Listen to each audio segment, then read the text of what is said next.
Gotitas de Esperanza, reflexión diaria de la palabra, por Monseñor Marco Antonio Merchán Ladino, obispo de la diócesis de Neiva.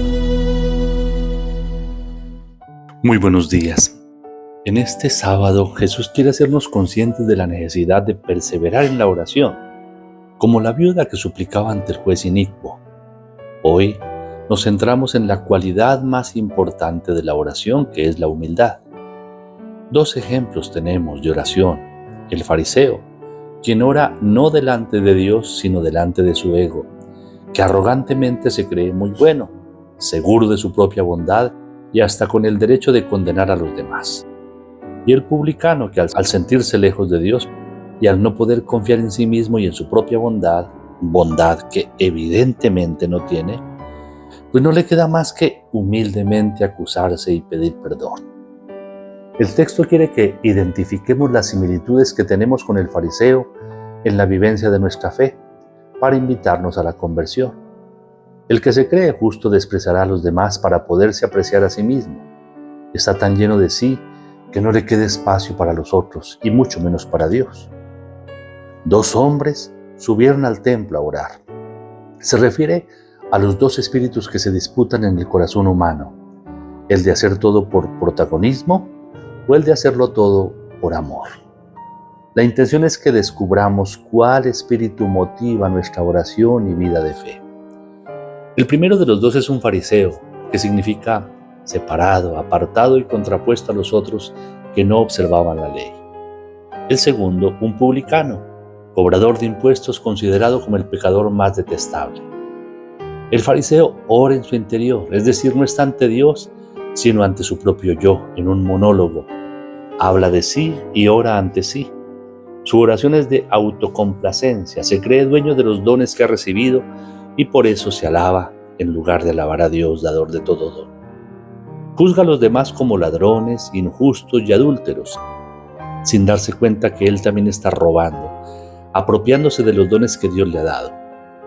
Es injusto pues quebranta el mandamiento del amor, y es adúltero pues se ha prostituido al ídolo de su propio yo. Ayuna más de lo mandado, 2 veces a la semana.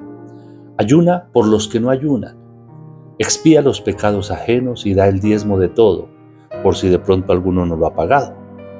El fariseo nos hace pensar en quienes pretenden reparar las faltas que los demás cometen, cosa muy buena de hacer, pero el demonio siempre desvirtuará sus objetivos, haciéndolos caer en la actitud del fariseo de creerse mejores que los demás y hasta de creerse redentores del mundo.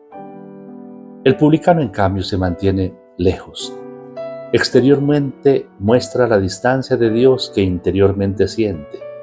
Mirada hacia abajo, sin altanerías, humilde, consciente de sus pecados, se golpea el pecho como signo de arrepentimiento y solo habla, pues no está seguro de si lo que dice son oraciones y pueden tener algún valor.